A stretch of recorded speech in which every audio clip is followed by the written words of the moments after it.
Whether you had a quince, lilac, forsythia, or azalea recently bloom in your garden, it might be time to consider pruning it. Now is the time that we prune spring flowering shrubs just as those flowers are starting to fade. The reason why we prune spring flowering shrubs after they bloom is because they bloom on what is called old wood, or last season's growth.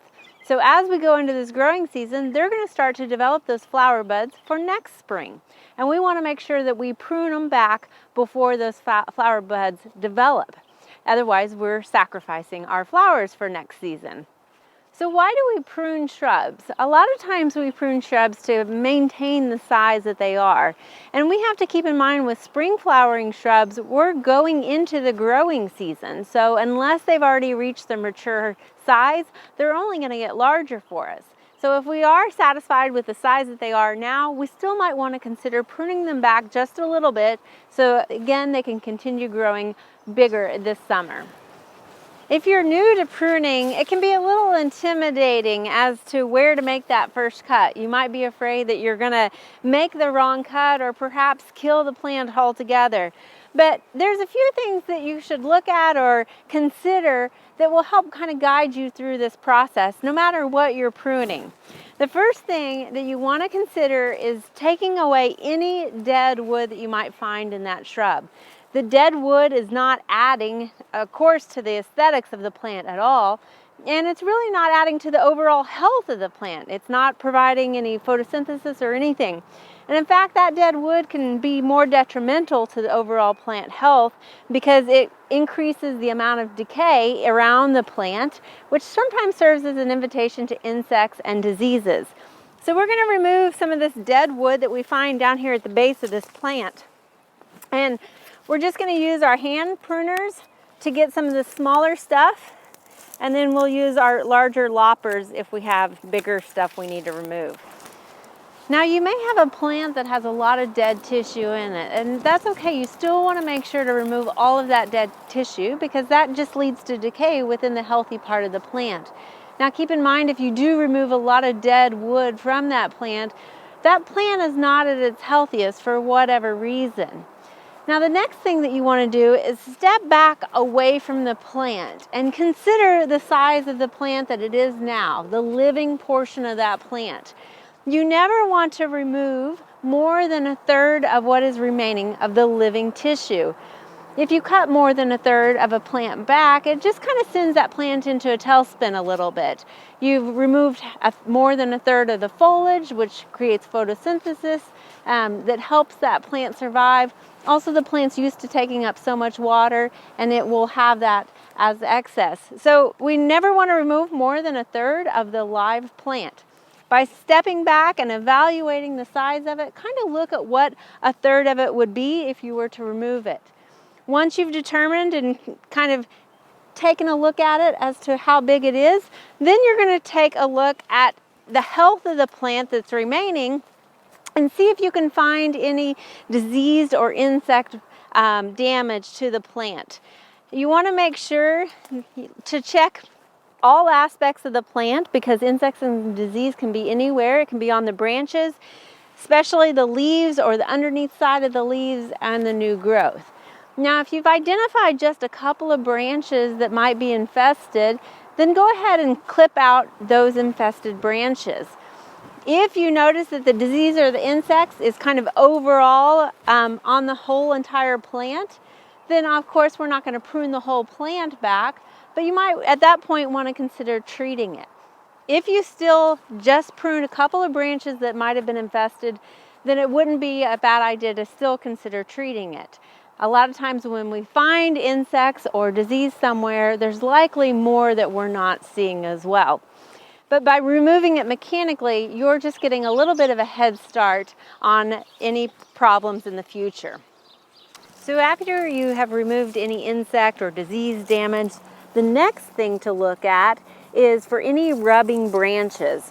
So down here we have a couple of branches, about 3 branches actually, that are rubbing against each other. So this one that is outward of the plant, and then these 2 that tend to go back towards the center of the plant, and they're all rubbing right here. So how do you decide which one to remove?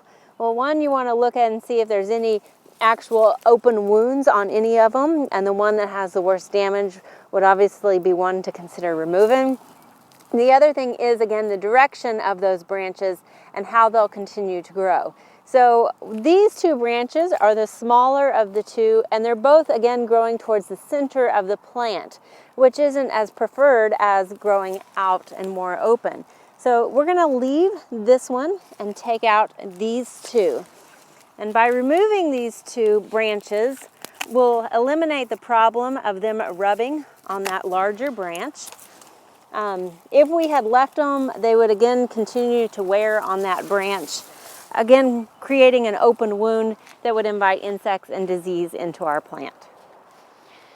After pruning for any infestation and also rubbing branches, you once again want to step back away from the shrub and see how the size is looking, and you want to make sure not to remove more than a third.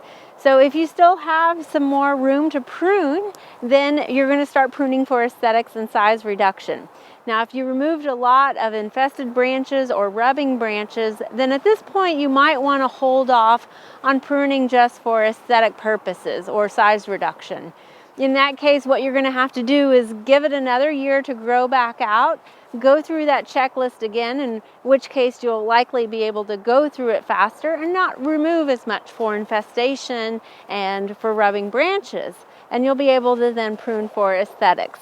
So we didn't have to prune too much for insects or disease, so we can now go into size reduction.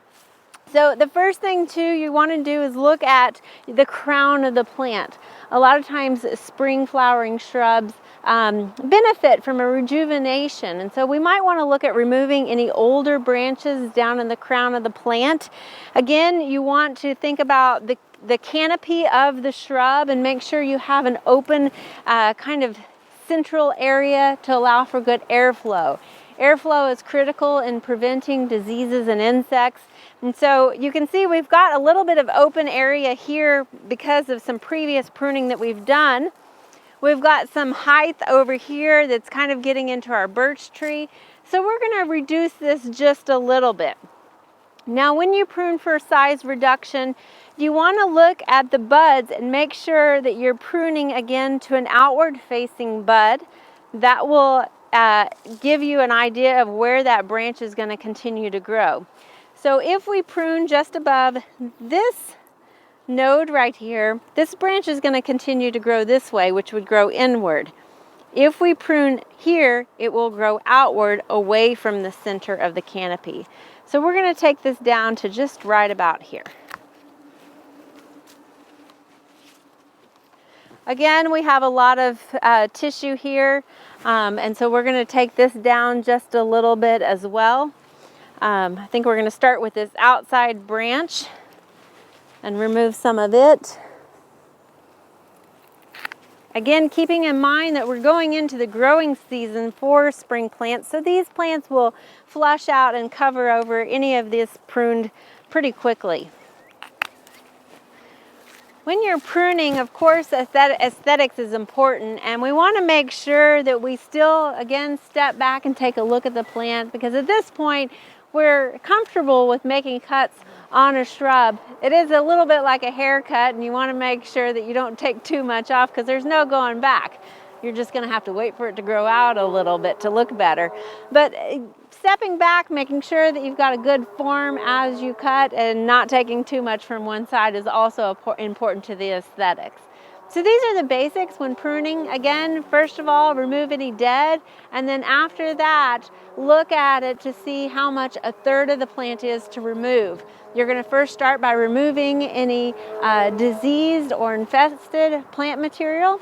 Next, you're going to look at any rubbing plant material, and then finally, you're going to then prune for aesthetics and size reduction. So even though those spring flowering shrubs may be done with their colorful display, don't forget to take one last look at them before we head into summertime. For more information about pruning, check out this fact sheet. We hope you enjoyed this video. It's part of our Oklahoma Gardening YouTube channel. You can also find even more videos on our OK Gardening Classics YouTube channel. And join us on social media for great gardening tips, photos, and discussion.